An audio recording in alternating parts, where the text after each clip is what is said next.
BPF हानजानि लाइमोनफोरा UPPL दोलोआव लोब लोब जगदान जाफैदों।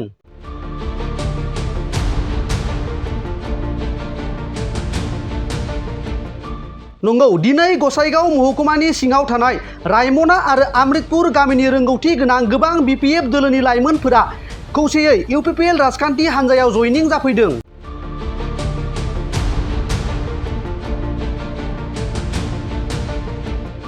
नंगौ, बे समाव मिरु UPPL दोलोनि नेहाथारि समनाथ नार्जारिनि गोख्रों नाजानायाव गोबां लाइमोनफोरा प्रमद बर' दैदेननाय हानजाखौ मोजां मोननानै समनाथ नार्जारिनि न'आव थांनानै गावसोरनो जयनिं जाफैदों।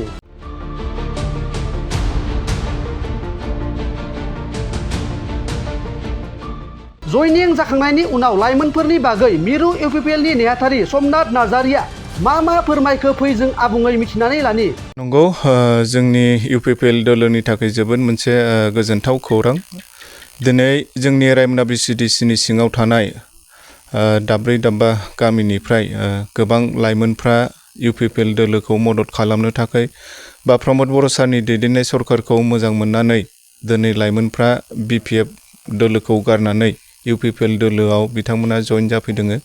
दा बिथांमोनखौ जोङो गोसो गोथारै बरायनानै लादों आरो मिजिंथिदों जे बिथांमोननि नाजानाय आरो बिथांमोनखौ लानानैनो जोङो गोख्रों भाबै जोंनि बे रायमना BCDCखौ जोङो फोगोमलांगोन बा रायमना BCDCखौ जोङो गोख्रों खालामलांगोन। दा जोङो बिथांमोनखौ बरायो। बेयाव जोङो नुदों जे बिथांमोना साफ्रोमबो BPFनि गोख्रों दैदेनगिरिमोन। बिथांमोना युथ BPFनि मोजां फरायसाफोर दङ, यां एजुकेटेड आरो टेलेन्टेड फरायसाफोर दङ बिथांमोना। दा बिथांमोननि फिउचारा जोबोद ब्राइट, जिहेतु बिथांमोना दिनै UPPL दोलोखौ सायख'नानै लाबाय। स' जोङो मिजिंथियो फैबाय थानाय समाव प्रमद बर' सारनि दैदेननाय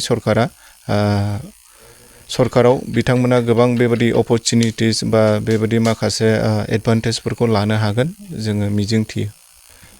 जोङो बेखौनो बुंगोन UPPL दोलोनि जानानै जाय बिथांमोना UPPLआव फैनो गोसो दङ, जोङो बिथांमोनखौ गोसो गोथारै बरायो।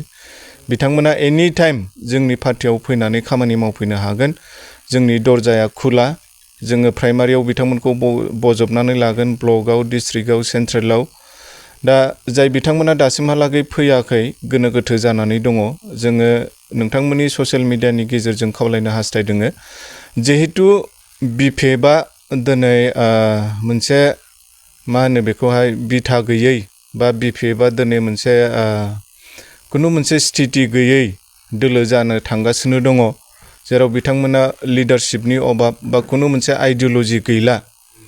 दा बिनिखायनो बेबादि आइडिय'लजि गैयै दोलोआव थानानै खुनु मुलाम्फा गैला।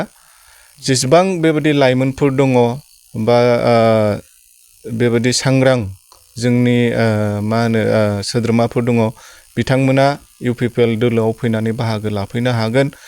आरो जोङो UPPL दोलोखौ मजबुत खालामनानै बिटिआरआव मोनसे गोजोन खौसेथिखौ एस्टाब्लिश खालामनांगौनि थाखाय बा मोजां खामानि बा परिबर्तननि सार्थआव मोजां खामानि मावलांनांगौनि थाखाय जाहाथे बयबो बाहागो लायो आरो फैबाय थानाय 7 तारिख मेआव जानो गोनां जे भट, बेवहाय जयन्त बसुमतारी सारखौ ट्रेक्टरनि सावगारियाव भट होनानै जाहाथे देरहासार खालामो, जोङो बेखौनो बिथांमोननिसिम गुरैयै खावलायो।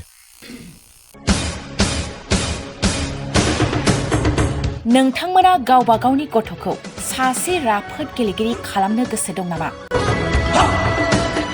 रायजोआरि, हादरारि, हादर गेजेर थाखोसिम गेलेगिरि खालामनो गोसो दंब्ला नोंथाङा गोबाव दा खालामसै। सासे राफोद रोंखा-राखा गेलेगिरि खालामनो थाखाय नोंथाङा जानजि खाफ्रादो आरो मुं थिसनहैदो।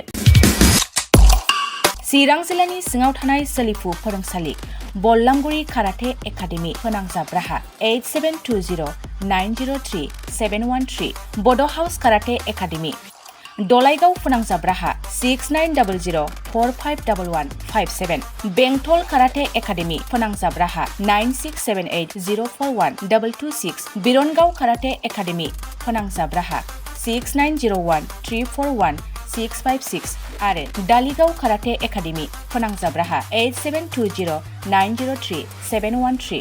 बैफोर मख'नाय सोलोंसालिनिफ्राय सिगांनिफ्रायनो रायजोआरि हादरारि हादर गेजेरारि थाखोनिफ्राय बान्था मोननो हानाय सोलोंसाफोर मोननो हाबोनाय सोलोंसालि। बे मख'नाय फोरोंसालियाव रोंगौथि गोनां फोरोंगिरिया फोरोंथाय होनानै नोंथांनि गथ'खौ सासे राफोद गेलेगिरि सोरजिनायाव मदद आरो जाफुंसार खालामगोन। अब्ला मानोथो गोबाव खालामनो, थाबैनो मुं थिसनहैदो।